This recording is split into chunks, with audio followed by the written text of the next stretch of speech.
All right, welcome back, Chelsea fans, to another episode of the London is Blue podcast. I, of course, am your host, Nick, joined by our good friend, Ben Jacobs. Ben, how's Atlanta treating you on the preseason tour? Yeah, great to be here. Hello from Atlanta. The first thing to say is I finally learned how to make my own drip coffee. And after putting the water in the wrong place and the coffee in the wrong place and then not putting the filter in, third or fourth time lucky, I actually have an official self-made drip coffee, which I can exclusively reveal. But I'm sure you are more interested in hearing about Chelsea. It's been interesting so far. Good stadiums, excellent to engage with many of the fans that have travelled to America or, of course, live in the different places. But results so far, not that it massively matters in pre-season, not quite what we thought. And, of course, Enzo Maresca still waiting for that first win in a non-competitive game. Yeah, we are less than 3 weeks away from the start of the season, Ben. It's we're in crunch time now for prep. So, of course, we're going to talk about all things preseason, what's going on with the squad, how things are shaping up for the next match against Club America in Atlanta on Wednesday. Then, of course, we will dive into all of the transfer stuff. That's what we are doing over the summer. That's what the people want, and that is what we shall give them. But of course, you guys know, please follow us on YouTube. We did an excellent YouTube live after the Celtic match on Saturday. For those who participated, it was awesome. Thanks for joining. Hit the subscribe button, hit the bell icon. It really, really helps us out. Sign up for the newsletter. Sam is doing very detailed newsletters right now about what he's seeing from preseason. Worth your watch. The Dispatch, that is a wonderful newsletter. Discord is available for anyone who wants a deeper connection with some of our fan base. And then, of course, 5-star reviews, Apple Podcasts, Spotify really, really help us get seen. All right, Ben, enough of the shenanigans. Diving into preseason. It's been rocky, I think, is the way that I would characterize the match portion of preseason. Now, matches in preseason mean absolutely nothing to the way that the season will actually start, but a very kind of off and on performance against Wrexham, a very bad performance against Celtic that saw the team cut open defensively quite a bit. A lot has been kind of spoken about that. Brendan Rodgers even kind of, per your tweet and quotes from the post-game press conference said, the expectation at Chelsea is Champions League. Enzo has come in and he's at a stage where he obviously doesn't know a lot of the players, so he's finding out every day in training and in the games. Loss will be another great learning for him. It's very clear how he wants to play. He wants the fullback to roll in, back three swivel, and get his front players in the box. He will be very persistent with that. This is obviously 2 games in and roughly like 3 weeks of him being at Chelsea, right? So all context for you. What are your thoughts on the first couple of matches? And then we'll dive into kind of the implementation of the system and the biggest challenges here in a second. Yeah, my thoughts are that it was always going to be a bit back to square one, replacing Mauricio Pochettino. They feel in the long term that's the right decision, but you start a new pre-season, you've got to get the chemistry on and off the field, and it's a new system. And in this 4-3-3, the other thing to note is I would argue 6 or 7 players that are in the ideal, in theory, technically fit 11 are not with him because Enzo Fernandez at the time of recordings only just joined up. And Moises Caicedo came, but has not been part of the squads because he was at the Copa America as well. And then there's been the decision, I think rightly so, because they're basically on holiday until now, or even some of them the 6th of August, to leave Marc Cucurella, Cole Palmer, Conor Gallagher at Cobham. So when you add all of that up, and then you also factor in that Kiernan Dewsbury-Hall, Nicholas Jackson are just coming back from injury, Philip Jorgensen's flying out to America and will compete with Rob Sanchez to be the number 1. Whatever he does now won't necessarily be with the 7 or 8 core starters that he'll be thinking about that are not with the squad at this stage. That's one factor that might slow down the chemistry. I thought Wrexham looked like a team starting their pre-season, understandably, whereas the opposition had more of their pre-season, and that showed. And it was even more apparent against Celtic, who are much further along into their pre-season because they start against Kilmarnock in a week's time, whereas Chelsea obviously have got many more games to play. So if we're sort of giving the benefit of the doubt and trying to avoid a meltdown, then you have to say that if each game gets better, by the time we get to the end of the tour and Real Madrid or Inter, of course, at Stamford Bridge, then they'll be looking in pretty decent shape. That's my kind of overriding feeling. then the positives are that looking at them in open training, there is chemistry and they seem to be enjoying working under Maresca. His instructions are clear and he's constantly on that field, very active, making lots of little tweaks and corrections, having a lot of individual FaceTime with players. So that's the first litmus test. Do the players enjoy working with him and are they energized? And I think the answer is yes. And then the downside is in the games, it hasn't quite translated yet. They look better against Celtic going forwards than they did against Wrexham. But at the back, the high line looks worrying at this stage. The general defending, a little bit static, sloppy at times on the ball. And against Celtic, I thought they made it just too easy. So first of all, they got undone with balls over the top, far too easy. But then after those balls were played over the top, especially if they were in wide areas, the defending in the box was static. And every time there was a cutback or a cross, it looked like there was a Celtic player there first. So we can't be too harsh because ultimately you're looking for learnings, not necessarily results in pre-season. And let's be honest, you'd rather get thrashed 4-1 by Celtic in pre-season than thrashed 4-1 by Manchester City on opening day. Both are possible though, and I think we should all be honest about that. Yeah, I think the overwhelming clip that was shared after the Celtic game, Ben, is the one where Sanchez realizes that Fofana is way behind the play and that they're about to give up an easy goal right before they give up an easy goal, and he's shouting West, West, West, West. He just doesn't really have the instinct yet. It's not built in, which is understandable. One thing that I want to get your thoughts on, because obviously you've watched Maresca and have a bias towards Leicester City, and I think that's a fair enough point here. Let's talk about the implementation of this system last year, right? How long did it take the Leicester players? There's been a lot written about this, but I'm curious your perspective. There's been a lot written about how long it took and when that kind of moment of clicking happened, right? And where the players were like, oh, I get it. And now I'm ready. And now we're really performing on the pitch. How many weeks or months did that really take to get going? I think within about 3 weeks, I really do. And the Leicester players spoke very highly of Maresca in the pre-season, as of the Chelsea ones so far, which is why, again, I don't think we need to panic too much about pre-season yet. If they come back from America and they haven't won a game or shown any positive progress, that's when you start to think, wait a minute. But it's so easy to come up against, say, Man City, beat them in pre-season, and then make that direct comparison and almost overblow a good thing in pre-season and say we beat Man City in pre-season, we're going to beat them in the league. And remember, Celtic beat Man City as well and put 4 past Man City in pre-season, and there's no Man City meltdown. At Leicester, they got off to a storming start. I think they won their first 10 games under Enzo Maresca in the league, so the system wasn't the problem.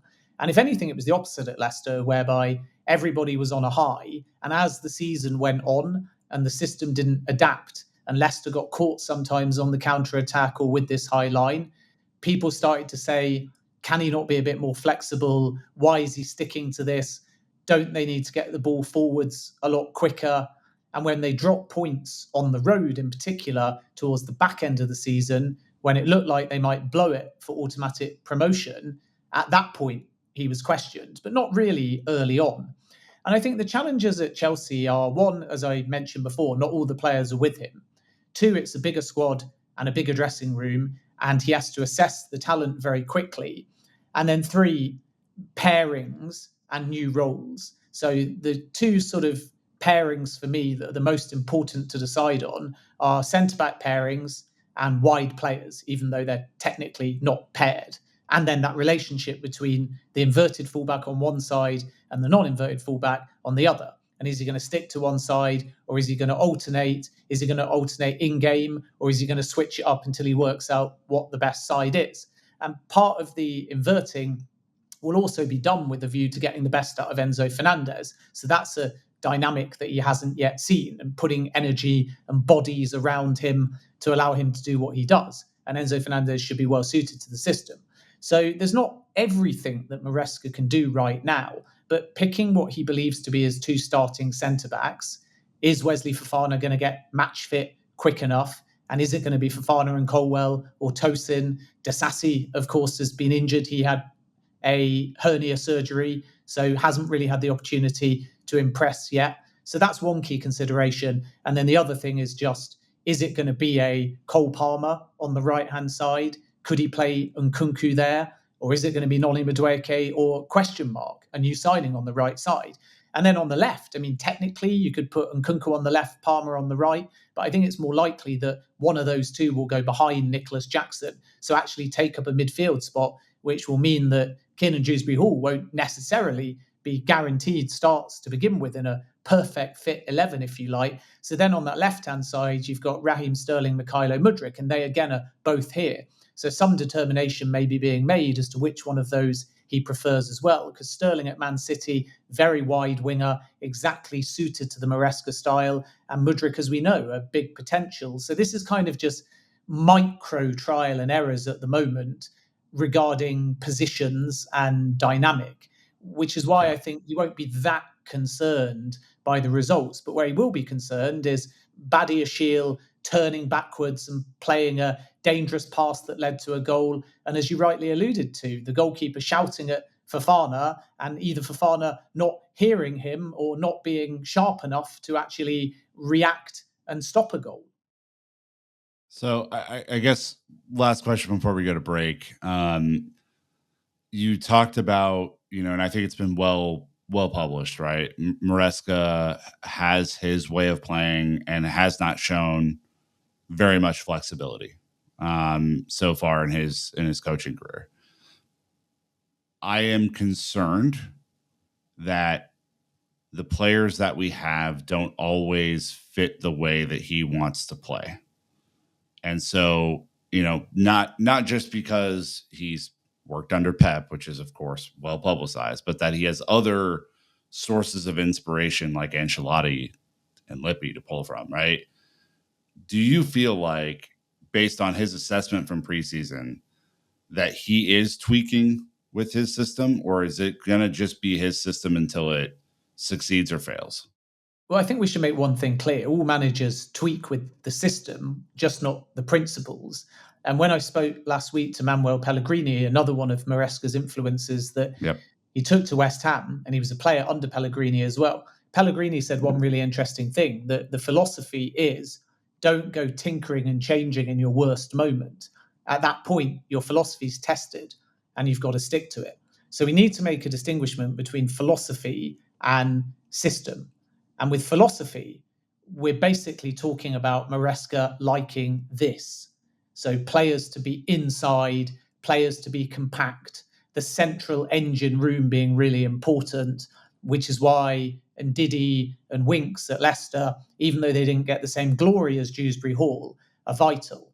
And if you think of it in those terms, it's goalkeeper, building from the back, an inverted fullback, central areas, being compact, drawing in midfielders, and at the same time making sure that you're not just off the ball pressing the player on the ball, but you're actually collectively pressing the space. So if you kind of start like this on the ball, then collectively you're moving forwards wide like that, or almost diagonal like that, with your focal point being your 8 that will become a 10.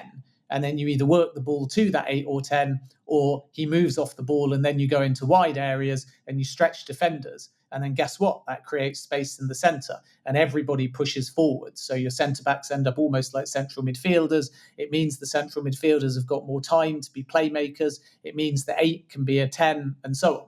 That's the kind of philosophy, along with 4-3-3, inversion, goalkeeper being ball playing and loving wingers over wide forwards. But at Leicester, we saw a lot of versatility within that. So everyone's banged on for ages about this ball playing goalkeeper, but it was actually Maresca screaming at Sanchez to play it long more. So that tells you that he's not as rigid as people make out. Even though at Leicester, when he didn't like his goalkeeper playing it long, he threatened to substitute the goalkeeper. Although that story sometimes gets misquoted because it was more, he made an error leading to a Birmingham City goal. So Maresca said, look, stick to your principles, even in failure. And if you play it long, I'll sub you. So he's almost saying, don't worry about the mistake. But by the way, if you change what I'm asking you to do, then there'll be more trouble than actually the goal being conceded in itself. So what you kind of have is a adaptation of tactics within those principles that I've outlined.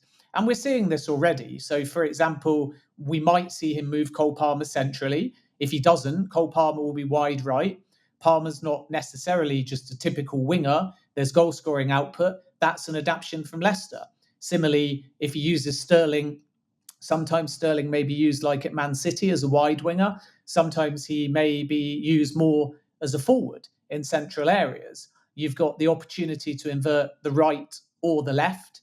You've got a chance to play Caicedo and Enzo Fernandez together, but he might utilize somebody along with one of them, like Pochettino did when Enzo Fernandez was injured.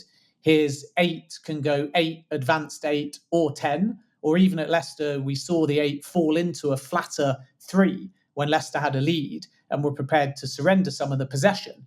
Against Celtic, he wasn't that intent on having as much of the ball as we expected. Celtic had a lot of the ball, particularly in the midpoint of each It half. did. So we Yep. are going to see tweaks. And then there's obviously Christopher Nkunku, who's seen as integral and has impressed thoroughly. And I think Maresca at this stage feels like he's absolutely automatic on that team sheet.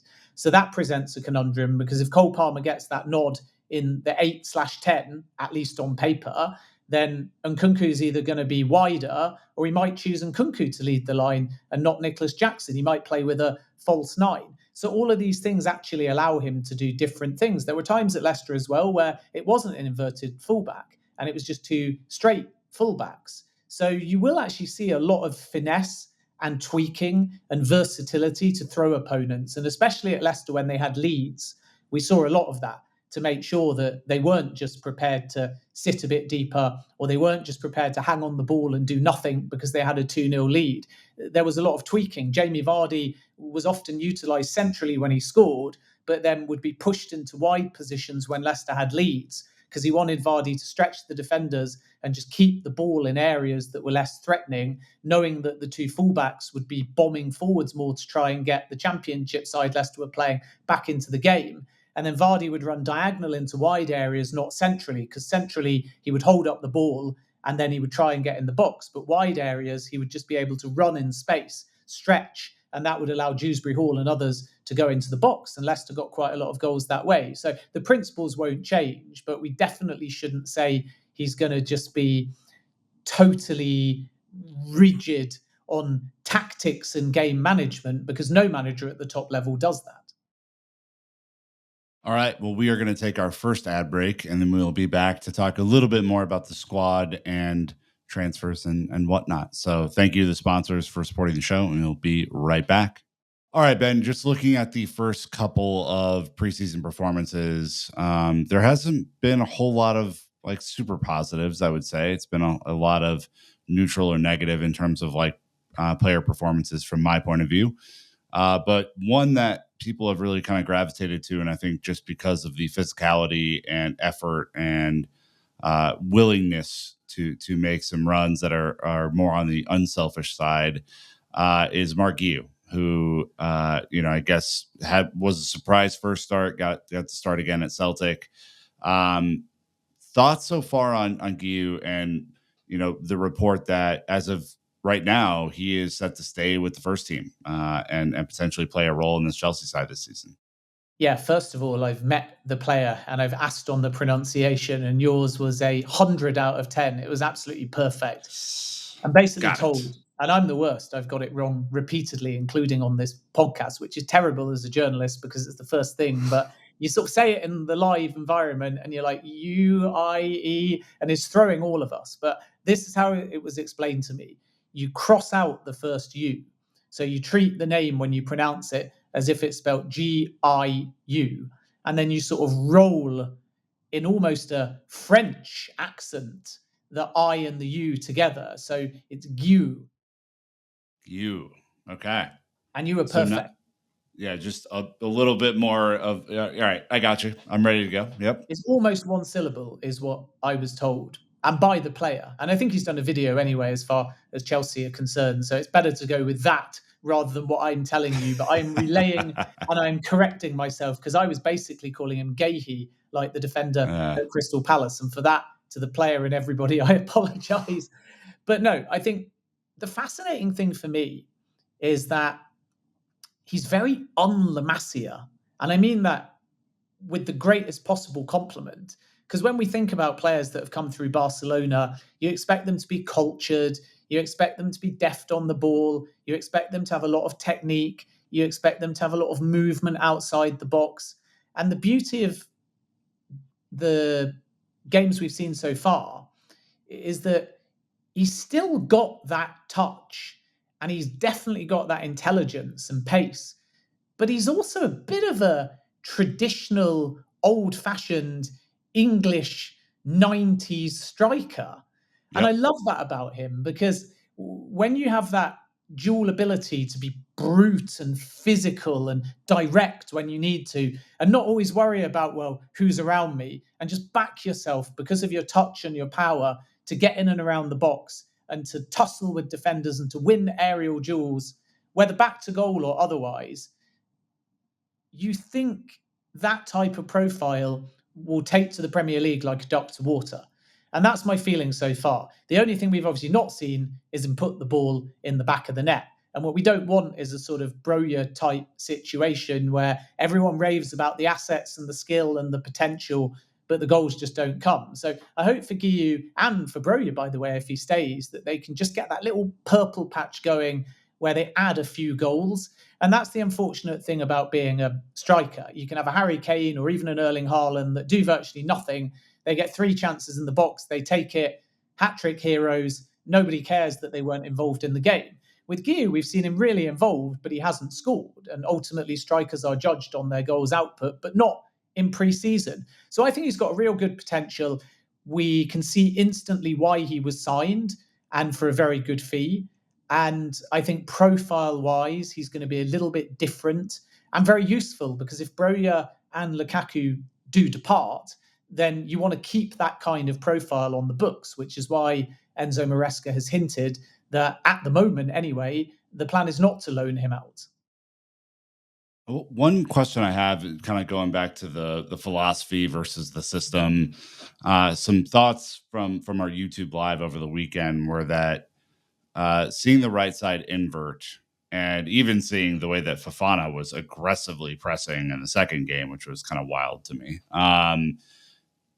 This is an interesting thing for those of us who have gotten used to Reece James and Malo Gusto's attacking abilities down the wing and their really great abilities to impact offensive play and possession, right? Both with crossing and other cutbacks and overlapping runs and all sorts of good stuff. Obviously, this is not that system. I mean, very clearly, this is not the way that's going to run. Do you think that there is a chance that Maresca will, once he has his full complement of players available, 42 of which are now kind of listed in the squad before any future transfers and sales and stuff, do you think there's any chance he might flip that to left, to be the left back that inverts, kind of like we saw at the end of last season with Cucurella? Or is that pretty much a right side only sort of vibe for him? No, I think I asked him this because logically, as you rightly say, the left side feels very suited to inverting.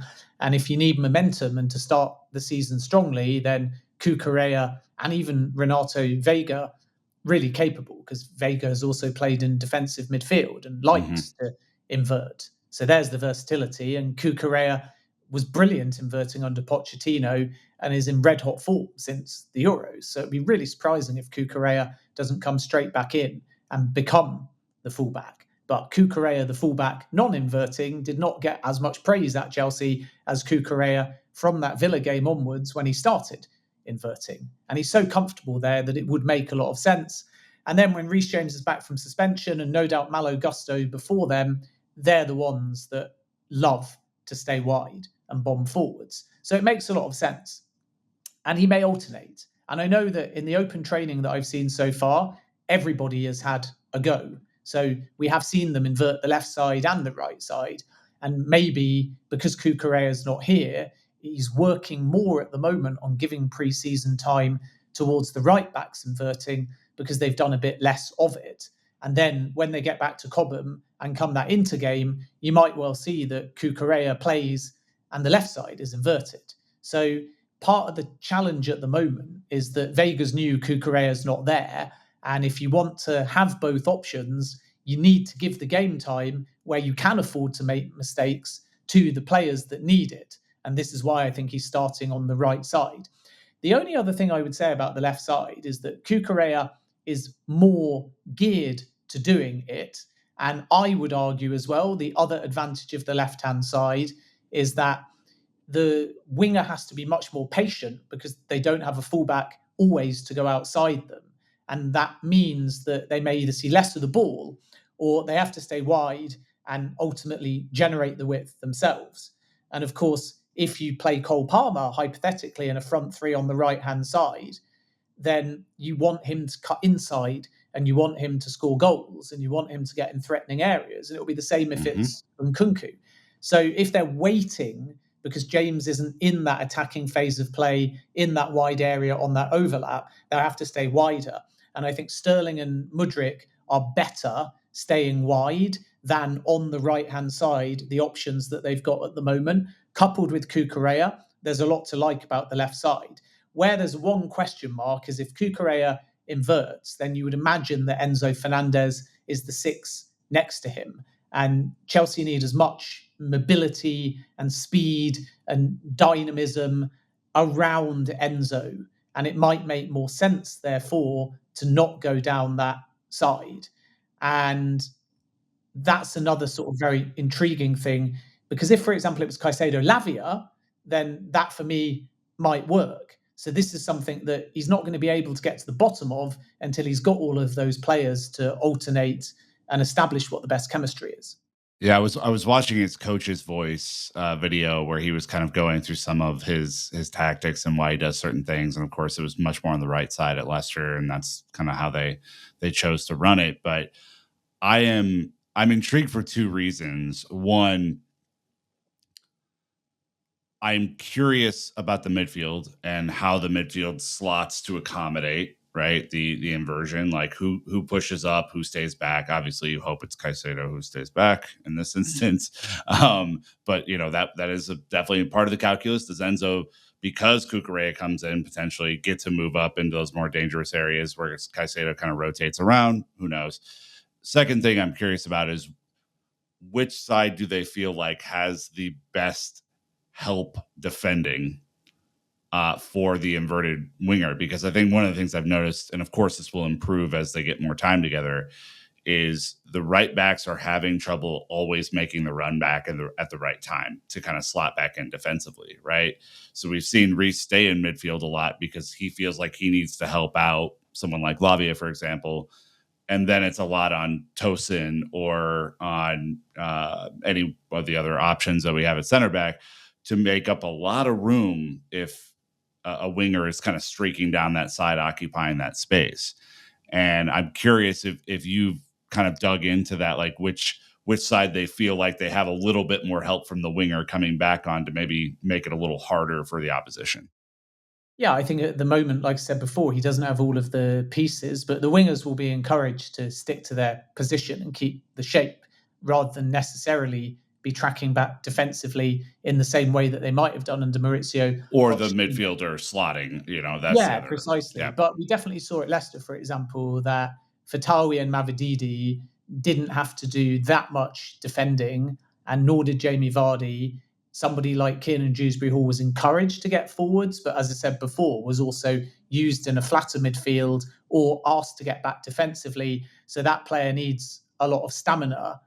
And the main challenge is going to be you may not see the best dynamic until you have a competitive game. And this is, again, the worry about momentum. And they have to make sure that what they don't do is exactly what they did under Maurizio Pochettino, have 10 bad games and then feel that they've got work to do to get Champions League. And then after that, improve, but feel like they actually either can't get Champions League quite or they've lost the fan base. And we all know, unfortunately, that the Chelsea fan base who pay money that's hard earned, if they don't start well, will immediately, regardless of a 5-year contract, start to debate Enzo Maresca and his system. But sort of coming back to your question, I think Leicester was always going to be right side because Ricardo was a natural inverted player. So it wasn't necessarily his philosophy as only right side. It was just he was the best equipped. which is why I think that switching it to the left-hand side in Cucurella when he's got time to work with Cucurella might be the direction of travel. But at the same time, the player that inverts, it might appear that they're giving more cover to, let's just say, Enzo Fernandez, because we were talking about him before. But they can also in the system compete for the same spot.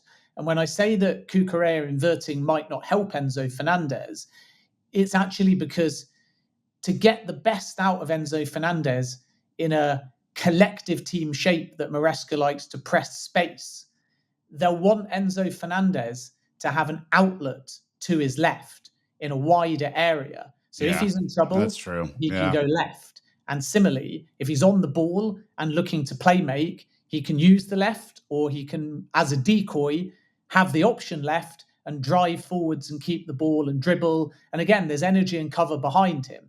And then if he gets dispossessed and the opposition switch the play, you've got Caicedo behind him, you've got Reece James on the right-hand side, and it can all work very well. But if alternatively it's Cucurella that inverts, it could go to Enzo Fernandez. He may not have as many options. It may mean that his passing is less progressive. And remember what I said to you in one of the other shows, that Moises Caicedo is your destroyer. Enzo Fernandez is your Toni Kroos style midfield metronome. He's defensive playmaker. And it might be that the best thing for Enzo Fernandez, even if it's not the best thing for others, is to actually get the ball, knowing that there's cover as he looks at it to his right, and having that constant width and outlet on the left-hand side. So these are the considerations. What's best simply for the fullback? You'd probably pick Cucurella over Reece James. What's best for the wingers? Arguably Mudryk and Sterling on the left-hand side. But what's best for Enzo Fernandez? It might actually be an inverted fullback on the right-hand side. And again, we probably won't know until the first competitive game, which is where the challenge lies, because Chelsea can't afford to not hit the ground running, but these kind of systems can't just be taught overnight. No, indeed. And speaking of Enzo, it's look, we have an interesting situation, obviously, given the news the last week or so that he's obviously participated in this video that had pretty awful language that a lot of his teammates and a lot of fan base, frankly, took offense to. And he has since apologized publicly. Maresca, in his first press conference, had to address it. Reece had to address it. Noni Madueke recently addressed it, all making it seem like he would be widely accepted back into the group. We've heard very little from Wes Fofana, except for a cryptic Dragon Ball Z healing tank meme that potentially signals something, but very few words since the original incident. The Athletic are reporting that Chelsea are still investigating. Internal punishment could follow. No signs that his 6 French teammates have accepted his remorse yet. And of course, that could just be all internal. So I take that for what it is. What are your thoughts about this, Ben? And what are you hearing on the ground about how this can work now that he's officially back with the team? Yes, the first thing to say is that at the time we're recording this, Enzo Fernandez has just linked up with the squad. And the expectation is, because we're speaking to Enzo Maresca tomorrow, that we'll be able to report a lot more. So when you're hearing this, you might find that it all still appears very formative in how it's being dealt with, but things could move very quickly. And I hope to add a lot more information about the reaction in the first 24 hours at some point tomorrow. Now, we have to be very respectful to investigations, plural, from both the AFA regarding all of the players involved, and then Chelsea's investigation, which is naturally framed around both Enzo Fernandez, but also taking into account the reaction from the players, because this isn't just about speaking to Fernandez, investigating Fernandez, potentially punishing Fernandez. This is making sure that the squad dynamic, regardless of punishments, remains united, so it doesn't overshadow Chelsea's pre-season. And that means understanding the situation from all perspectives. So Enzo Fernandez has apologized, and Enzo Maresca said in his press conference that none of his players are bad human beings, and Reece James said it was a difficult situation, and as club captain, he's involved. And that's where we're at the moment. And as you rightly say, and the Athletic allude to, punishments could be things like education course, fine, not being included in preseason games, potentially having to, first of all, publicly and privately apologize again. But apologies don't mean anything unless there's learnings. And this is why we have to understand it from the perspective of the Chelsea squad, where there's a number of French players, a number of black players, and also just a number of people, period, and fans that are offended by this. So it isn't just an issue between the French players and Enzo Fernandez. It's a problem because everybody has seen that live stream video. And I understand that everyone will have a perspective on it. And there is a large amount of people that are also offended by it and want this dealt with, therefore, appropriately. So Chelsea's kind of main things now are to deal with it seriously and quickly, which they are doing. We need to stress that. And when you deal with things seriously, even if you want it to be fast, it takes a little bit of time. And my understanding is at the time we're recording this, they want to not only speak to Enzo Fernandez face to face, but they want him to have that first interaction with the squad. And then from there, they can use the staff and potentially the sporting directors and the owners to make sure that this is put behind everybody, but in a way where there are consequences. And we don't know yet what those consequences will be. But certainly when you take things this seriously, it can't just be a case of handshakes and moving on. So the key thing now is that it sort of moves from the remit of the AFA to Chelsea because of how the situation has played out. And when you were talking about Dragon Ball Z or whatever it is, I was only smiling because sometimes when you have these investigations, as a journalist, we're trying to be serious. We're trying to get to the bottom of it. We're trying to dig for reaction. We're trying to be fair to all sides. And then Wesley Fofana posts that. And all I can think of is I'm far, far too old or uncool to have any clue what that means. So I'm being told that it's a lead protagonist who is in a healing tank, which might mean we can read into it that the healing process has now started. But obviously, at this stage, a cryptic player post should be something we don't read too much into. So, as I say, it could just mean it's his off day and he's getting rest too. Like, you know, I mean, no one knows. That he's healing from his own injury still. Yeah.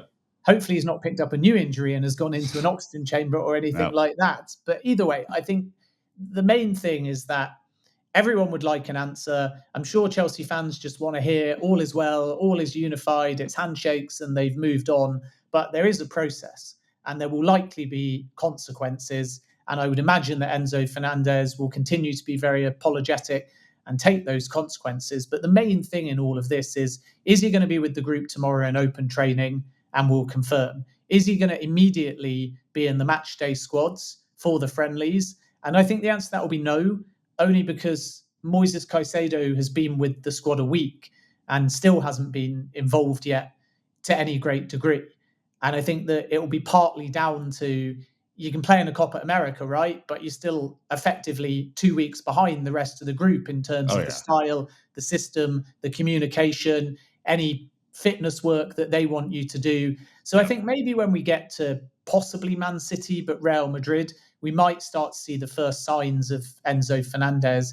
And even though Chelsea have chosen to leave others at Cobham, one of the reasons why I think they want to bring him back now is to make sure that this can be dealt with, whether publicly or privately, in pre-season. So regardless of what they do, and regardless of the reaction, and we have to respect all sides and positions, by the time they get on that plane back to London, they'll want to be sure that the matter has been resolved. So then it's not a storyline and a saga that overshadows the build up to the new season.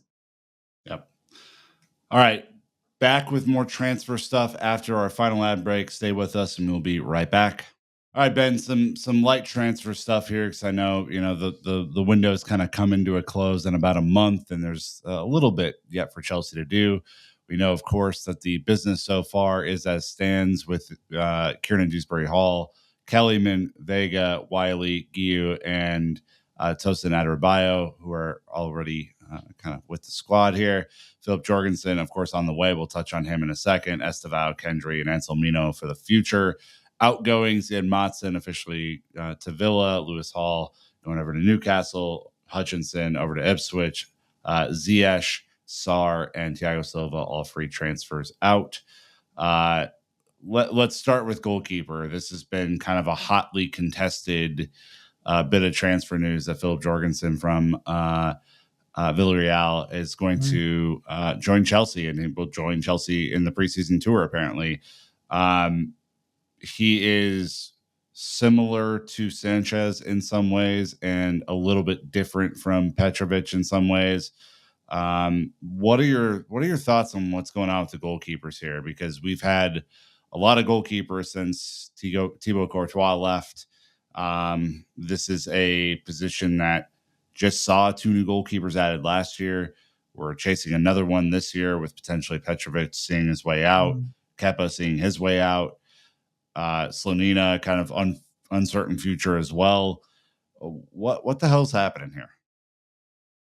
Yeah, I think it's a reshuffle or reassessment of goalkeepers based upon the manager and his style. And even before Maresca came in, we knew that there was always a chance that you'd have goalkeeper rotation.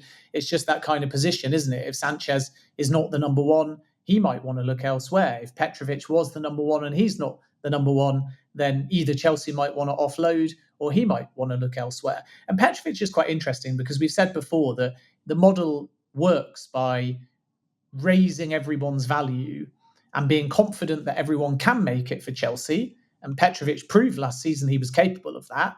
But then if you get rid, for whatever reason, as long as you can make money off the player, you dine off your successes and you dine off the outgoings. And therefore, it's win-win financially. So Petrovic, maybe even David Datro Fofana might be the first example of that, of players that actually have done well. Fofana on loan at Burnley and Petrovic last season under Pochettino. But if they go and you can cash in, then it still benefits the model, even though some fans will feel that's very cold-hearted and commodity-led. And where we're at with the goalkeepers is that Kepa's still expected to leave, but Al Ittihad have moved on to other targets. So he's waiting to see whether there's an option to go back to Madrid. Petrovic was offered to Genoa, but they are looking ideally for permanent rather than a loan. And even though Petrovic would be available at the right price for a permanent deal, Genoa can't afford him. And they moved on and explored David De Gea on a free transfer, but the financials were too big there as well. So let's see whether they return for Petrovic. But Genoa sources indicate nothing's really ever advanced. It was more Chelsea saying to Genoa, he might be available in the market and nothing more than that. So I think it's logical, even though Petrovic is only not with us in America because he's got a minor knock, that Petrovic could go. And in addition to that, we have to wait and see whether Rob Sanchez is content because he feels he can be the number one, or whether this is going to be more a David Raya, Aaron Ramsdale, where in the build-up and when the new goalkeeper arrives, it's a case of they're both just competing and it's anyone that could be the number one. But if we get into the first few weeks of the season and Jorgensen is the number one, then Sanchez may even have a slightly different opinion as well. And this is why Chelsea are ultimately looking at more than one goalkeeper to make sure that they're covered for that potential eventuality. So we've got Philip Jorgensen, who, subject to a medical, will join for just over 24 million euros and will sign a 6+1 deal and will compete and potentially, we have to say, replace even Sanchez as the number one. And then on top of that, Chelsea are negotiating with Genk at the time of recording for Mike Penders, who's an 18-year-old that will cost less than £1 million English and would be loaned straight back. But that's another keeper into the system. And this might actually also spell bad news for Gargalos Slonina, who a lot of people like because they've sort of seen the showreel and the incredible saves that he's made. And he's a very good shot stopper. But actually, it was a bit hit and miss on loan at Upam from what sources there say. So Chelsea are going to have to assess Petrovic, assess Slonina. I don't think Slonina will necessarily go immediately or imminently, but they'll have to work out whether they think he should stay at Chelsea in the medium to long-term future. Then Kepa. So there's going to be a lot of goalkeeper movement. Then coming back to Sanchez versus Jorgensen, which is probably the main thing that people are interested in. Jorgensen is younger. He's in that Maresca style. And to leave Villarreal after signing a 5-year deal with a 45 million euros release clause, he must have had some indication that he's going to get a fair amount of playing time. And the beauty for Chelsea is that it might be a 75-game season if you include the Club World Cup, the Europa Conference League, assuming they get through the playoff, and then the domestic cups. A number 2 goalkeeper, whether it's Sanchez or Jorgensen, is still probably going to get 25 starts across the season, which might be fine for Jorgensen and might keep Sanchez at the club for another year. Sanchez has impressed Maresca so far. He's been very good in pre-season, and that will work in his advantage, as will the fact that Jorgensen won't have had much time between now and the first game of the season. So it wouldn't surprise me if Sanchez starts the season, but if Jorgensen does well, he's being brought in to potentially supplant Sanchez and be that long-term number 1. And in terms of the qualities that he brings, I think the ball playing will stand out, and he reminds me of, again, an old school keeper in the kind of 60s or 70s that is very creative in how he delivers the ball. You'll see him gather it quickly and bowl it out, underarm, overarm. You'll see him kick it with slice. You'll see him play it short in more progressive and central midfield type ways, because everyone assumes a goalkeeper's got to be like a centre-back. He reminds me more of a goalkeeper that's like a central midfielder. He's got outstanding passing. And the other thing is he's a very solid shot stopper. Where there's room for improvement is the decision-making on his line. And in La Liga for Villarreal, he faced a whole lot of crosses, and he didn't always decide to come out and gather them. Sometimes he'd punch, sometimes he'd stay on his line. And I think that decision-making under pressure, when balls are put into the box from set pieces, or alternatively, sometimes on his line, the position that he takes needs a little bit of finessing. And the challenge is, when you want your goalkeeper to not play sweeper keeper, but to just be ball playing, they're geared in their development to always be ready to come off their line, because they gather the ball off the line and immediately distribute, and then they stay there, and then they edge out of their box, and then they're thinking about where's the next pass, much like I say, a midfielder rather than a centre-back. But there's times when you've got to actually say, forget that, what might come next in the game of chess, and more think about, am I exactly the right place on my line? Do I just need to clear the ball old school? I'm under a bit of pressure here. Do I catch? Do I punch? Do I stay on my line? And because he's young, that aspect of his game still needs a little bit of development. But to me, he looks like he can be the complete package. Yeah, I'm getting, so I've read a bunch of scouting reports. Brandon did a video on him. I'm not as convinced by his kicking or his distribution. I think that is an area where we're gonna have to see what happens and how he makes decisions that way. I'm really intrigued because he's 6'2". He's not the biggest guy. Sanchez is a much bigger goalkeeper. Penders is a huge goalkeeper. He's massive, and will probably still grow more, only being 18. He's going to be a smaller profile of goalkeeper in the Premier League. Do you think that is going to be a problem, given all the physicality in the box and some of the difficulties that he's going to naturally face with some of the set piece antics that happen?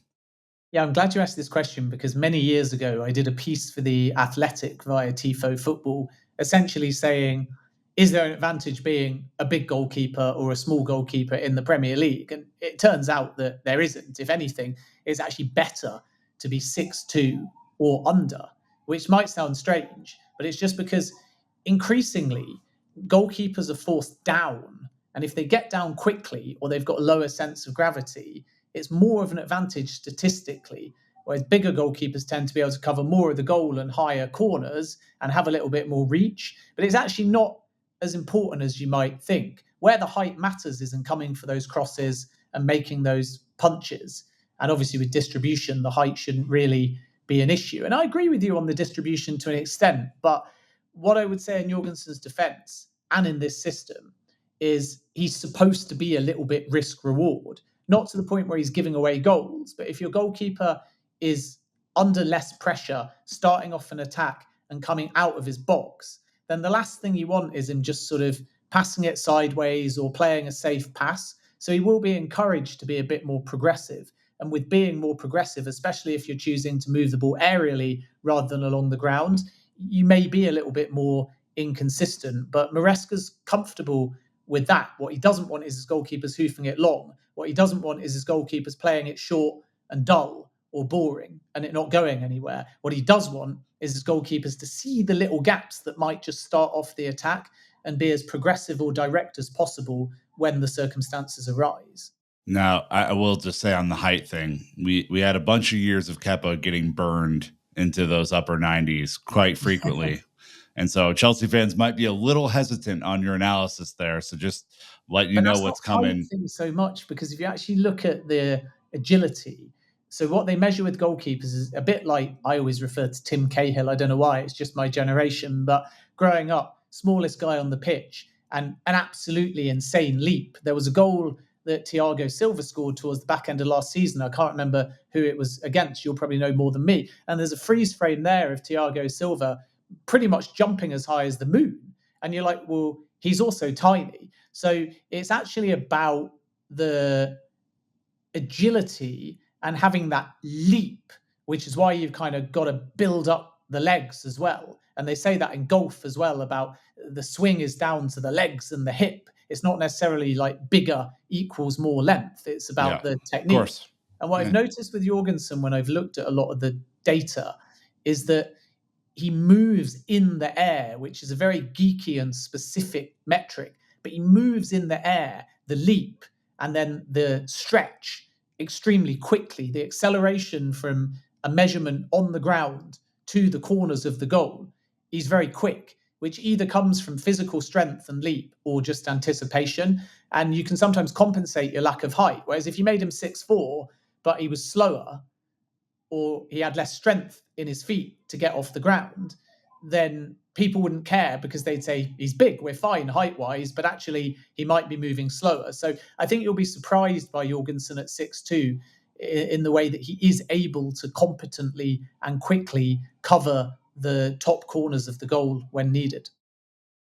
All right, let's move on to a couple others really quick to kind of cover us off for the most recent transfer news. We all know this changes frequently, but the old Lukaku Osimhen quote unquote swap deal seems to just not want to die as a story, Ben.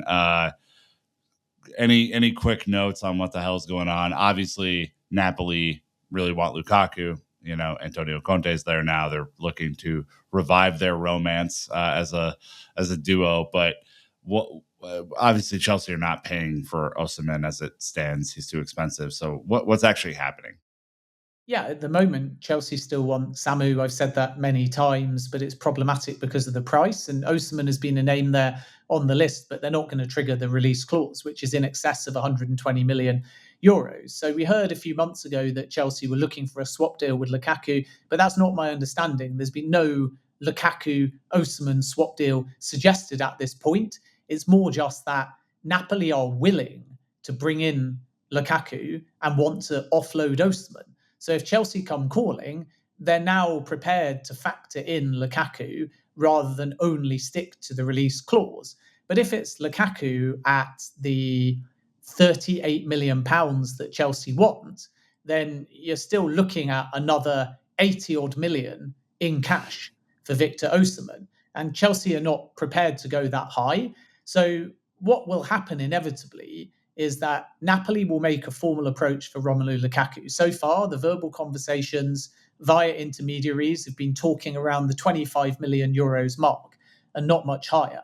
And Chelsea want significantly more than that, ideally 20 million euros more than that.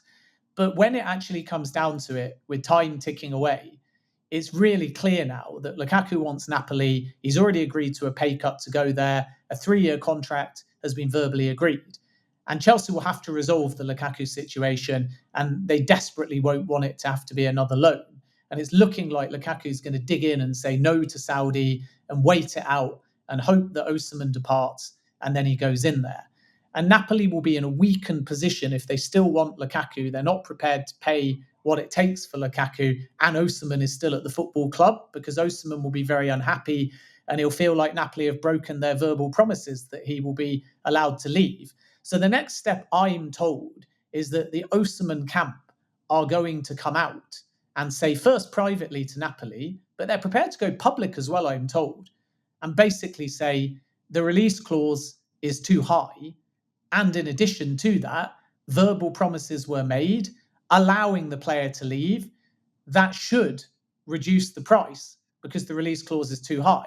Now, Napoli will turn around and say he agreed to that number. He's worth that number. He's not entitled to say nobody's paid it, so we should knock 30 million off the price. But that's what the Osimhen camp are prepared to do, first privately, and then even if they need to, publicly as well. Now, that's not an invitation per se to Chelsea, because we have to outline the other piece of the puzzle, which is PSG have already agreed terms with Victor Osimhen. And if the price drops for Chelsea, then the price, you would presume, will drop for PSG as well.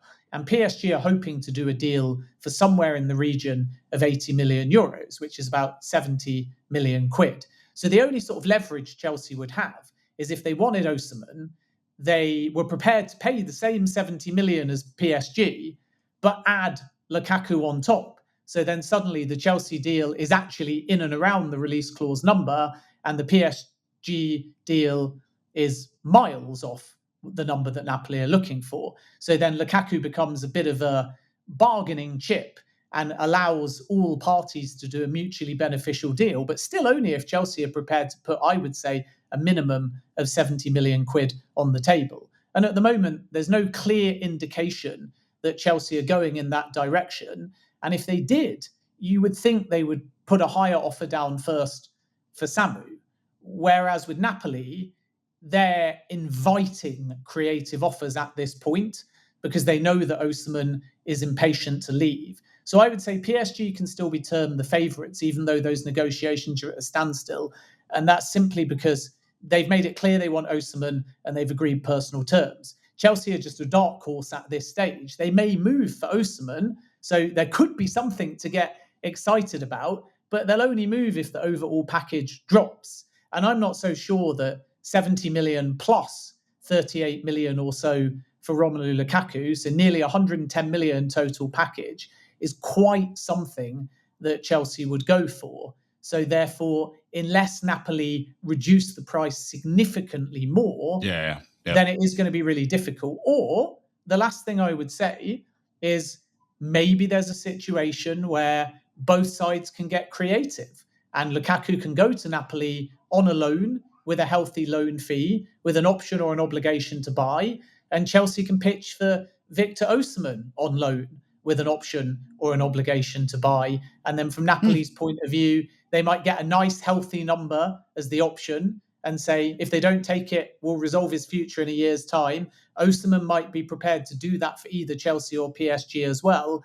And structure might be the key, therefore, because we've always been looking at Osimhen as just a straight transfer because Napoli sources have made it clear that it's the release clause or nothing. But as the window ticks away, they may cede on structure. And that could allow PSG to get the deal done, or it could allow Chelsea to enter the race, which they haven't yet. But we cannot say 100% at this stage that Chelsea are out of the race for Victor Osimhen. We can just say 100% at this stage that they've not yet made any kind of offer. Are there any other surprise transfers in the wings, Ben? Anything else that you're hearing that could be interesting to the listeners here? Yeah, I think it's just that right-sided player again, and Noni Madueke's had a lot of time at this stage. Plus, as we said before, Cole Palmer, even Christopher Nkunku could play there. But I still think that Chelsea will be looking for a right-sided player. There's no urgency and there's nothing active at this point in terms of an offer going in. We've outlined some of the names and the targets before. So similar kind of shortlist, if you like. I know that Oscar Bob was a sort of newer name that's been thrown into the mix. Nothing is close at this point. People like the sort of Joe Shields recommendation and the fact that he might end up being very similar to Cole Palmer. And the advantage, like Palmer, is he can play winger or attacking midfielder. But at this stage, Manchester City think he's staying, and the players with them and getting game time. And I think he scored against Celtic as well in pre-seasons. There's nothing close there, but that's another name that Chelsea have at least discussed internally to add to the menu on the right side. But key at the moment is pre-season, integrating who they've got to this system and trying to offload a couple of strikers, Broja potentially still, and definitely Lukaku, and then find, in likelihood, one more striker as well. And it feels like more efforts at this stage are being put into the striker pursuit because bids have actually gone in for names. Whereas post not getting Michael Elise, Chelsea, to my knowledge anyway, at the time of recording, haven't actually made an offer for another right-sided player yet. They've just had a lot of conversations, made a lot of inquiries, spoken via lots of intermediaries, but nothing more at this stage. So we might have to be a little bit more patient on that front. All right, folks. Well, this is where we are today. Obviously, if you're listening and something different has happened with the Enzo Fernandez piece, this is it's a fast moving situation with a lot of moving parts. And so obviously, Ben, appreciate your time, appreciate the depth that we've got to get into some of the tactical stuff here today. That was a lot of fun to talk about. And look, we'll have you back on soon to pick up where we left off. How about that?